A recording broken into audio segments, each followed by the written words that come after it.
Hi! Ako nga pala si Sai, isang Filipina na kapag-asawa ng French at naninirahan na dito sa France. Sa videong ito, gusto kong ibahagi sa inyo ang kaganapan namin sa araw na ito at ang ilan sa mga kultura at kaugalian ng mga tao rito. Alam nyo bang isa lang to sa mga pangarap ko noon? Hindi ko inakala na magkatotoo ang lahat ng noon ay imagination ko lang. Laki akong probinsya, kaya gusto ko ang pamumuhay namin dito. But before that, let me tell you a brief story kung paano kami nagkakilala ng asawa ko. Nakilala ko siya noon sa isang dating app.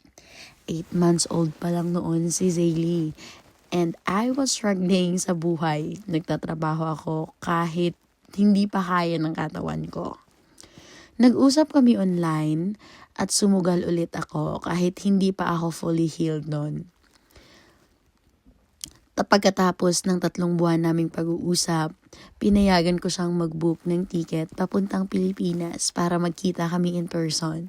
Sa mga time na yon, sobrang doubtful ako sa sarili ko at sa mga desisyon ko dahil baka sobrang aga pa para sumugal ulit, and what if? Walay rin ito. And sobrang daming tanong and what if sa utak ko nun, pero nang dumating si Anton, na bago ang lahat, sobrang bait niya, sobrang responsible. Provider din siya. At, syempre, bonus na lang ang pagiging pogi niya. Lahat ng doubts ko, nawala yon until unti-unting nagkaroon ng liwanag ang buhay ko. Naging magaan ang puso't isip ko na may masasandalan na ako. Then, bumalik siya ulit sa lugar nila dahil sa trabaho at tuloy-tuloy na ang komunikasyon namin nun hanggang sa nag-propose na siya at nagpakasal kami sa Pilipinas. At sa tingin ko, gagawa ako ng part 2 dahil sa sobrang haba ng storya na ito. Sobrang marites talaga. So, balik na tayo doon sa mga tao dito. Alam nyo bang takot na takot ako noon na baka ma-judge ako, na baka masungit nga talaga ang mga tao dito. Dahil nga according sa research, ang pinakamasungit daw na mga tao sa mundo ay ang katulad nila. Pero mali pala yun. Sila pala yung warm na tipo ng mga tao. They are very thoughtful.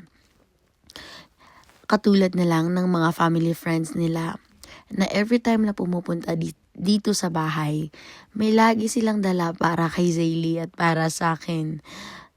Para ipakita kung gaano sila ka-kind and genuine. At ang pinaka nagustuhan ko sa kanila ay kung gaano sila karespetadong mga tao. They are so refined. Hindi sila katulad natin na parang joke na lang ang lahat. Ngayon, punta naman tayo sa ginawa namin today. We went to the Asian store at alam nyo bang sa Pilipinas, kahit itapon nyo pa sa akin yung munggo, di ko lilingunin yan.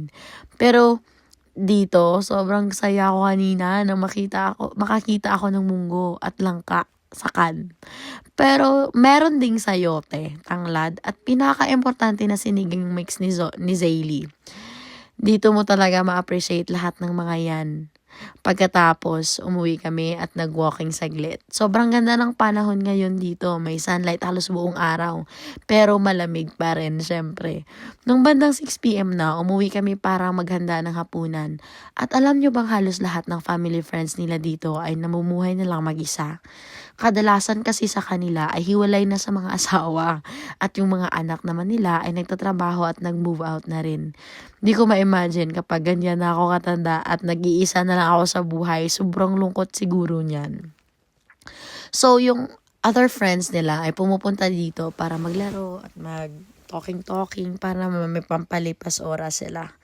So, nagluto pala ako ng crab today and nilagyan ko ng a little bit of vegetables and nagustuhan naman nila pati yung lumpia. And that's it for today kasi ubos na yung video ko and there's more to marites. See you in next video. Thank you for watching.